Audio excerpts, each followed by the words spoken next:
Blog Talk Radio.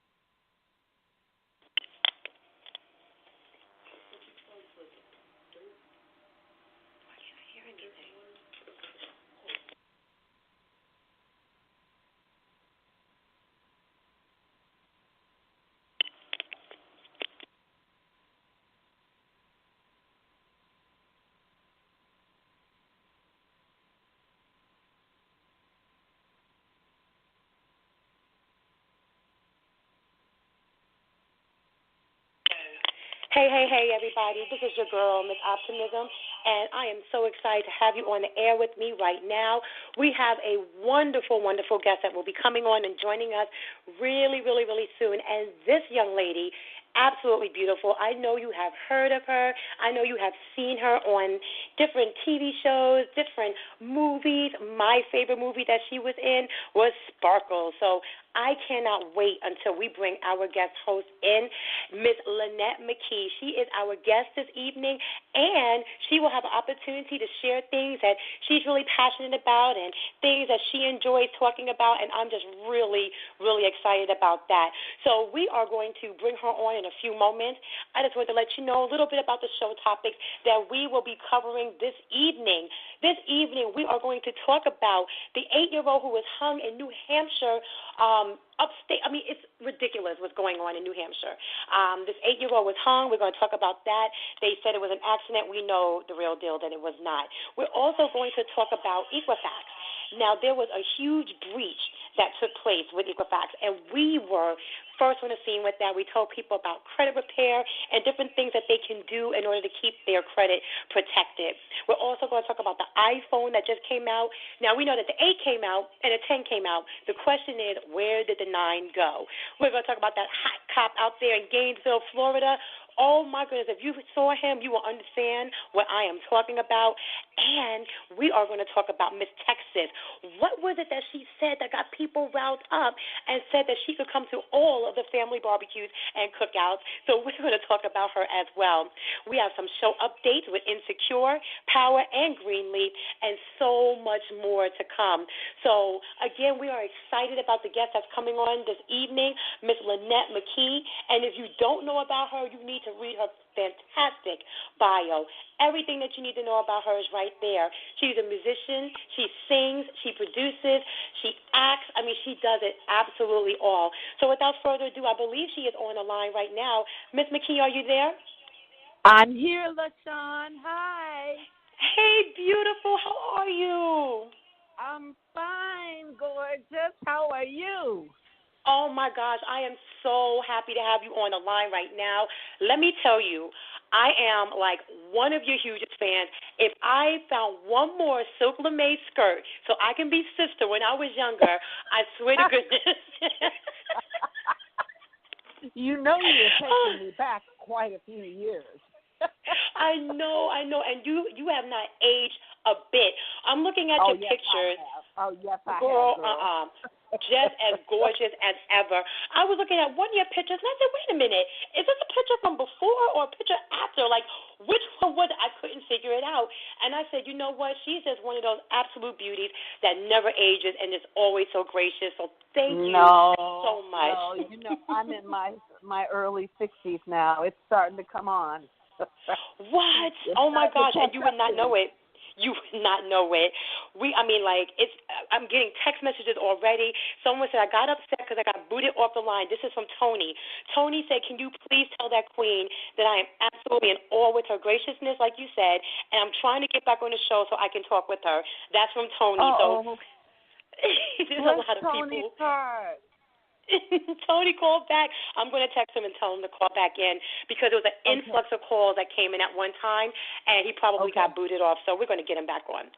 So Tell us about yourself from day one. How did it start? How did you know that you were going to be a superstar? How did you know that you wanted to be an actress, that you wanted to sing, that you wanted to produce and write? How did it all start? Well, it all started in Detroit when I was very young.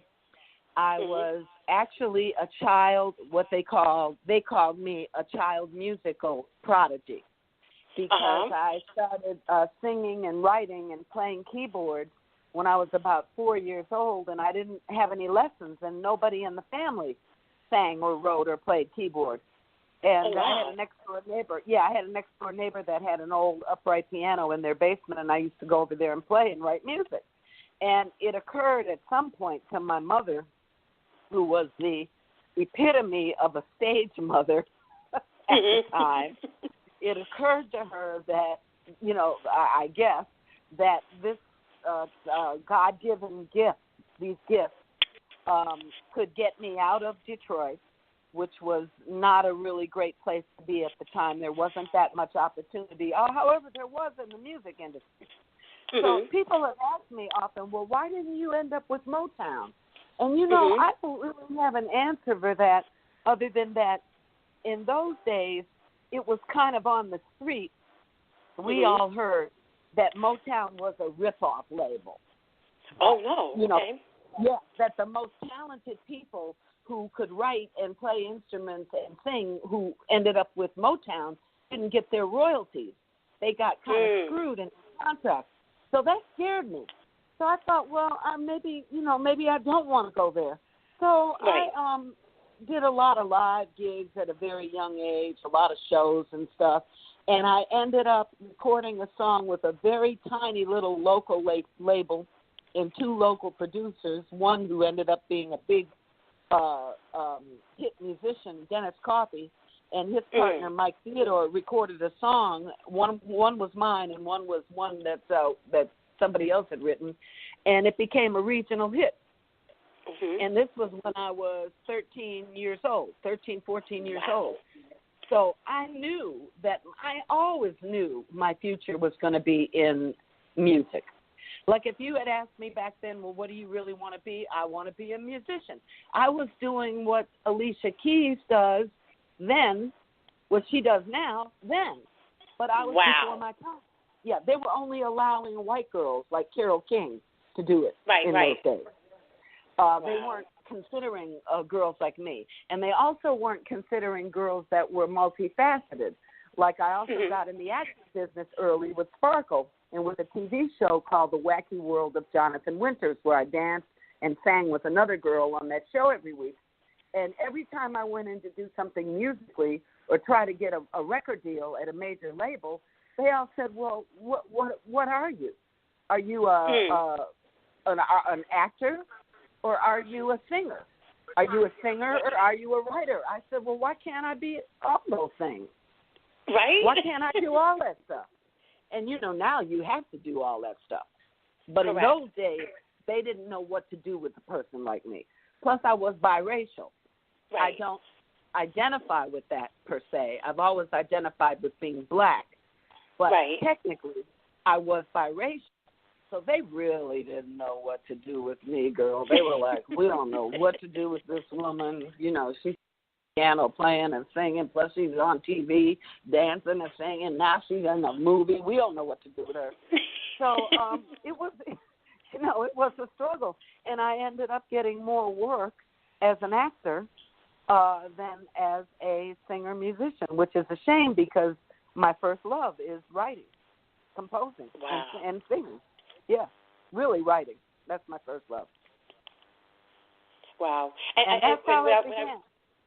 And when I read that, I thought, and again, from the outside looking in, I thought you was an actress first, then singer, then writer, because your voice was. Yeah, but the way you brought your character out, not only on Sparkle, but on the Women of Brewster's Place, on Brewster's Millions, on Honey, everything that you did that had to do with acting, you just totally brought the character out.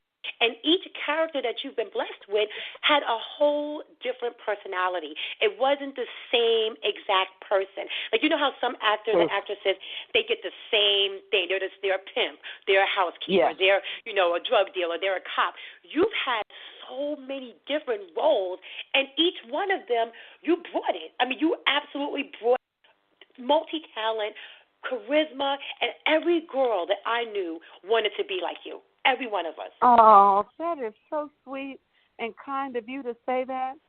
Gee, that's like, wow. I wish I could say some curse words now, but I know we're on the air. So I'll refrain from doing what I usually do. But oh my God. Here's the thing. I'm a reader. Mm-hmm. I read, and when someone would send my agent or me a script, I really read it. I've known some actors and actresses who actually have told me, because I'm writing screenplays now also and producing and trying to get funding to make my own films and direct them. Mm-hmm. And I have talked with actors and actresses who have actually told me, I don't read my scripts. I don't read. I was like, well, what do you mean you don't read the scripts that are given to you? Well, who decides what roles you take? Oh, I let my agent or my manager do that. And I'm like, God, that is really stupid. That is really dumb. But, I mean, it is. I mean, it's so unintellectual to me. But I read everything that was sent to me, and I turned down a lot of stuff because I found it derogatory for black women. I didn't like the way it read. I didn't want to play a prostitute. I didn't want to play a drug addict. I didn't want to just play the things that they traditionally were giving black actresses to play. I want to be very clear. There is nothing wrong with what our ancestors and our parents did and what we still have to do from time to time to make a living, which is, wipe up someone else's floor.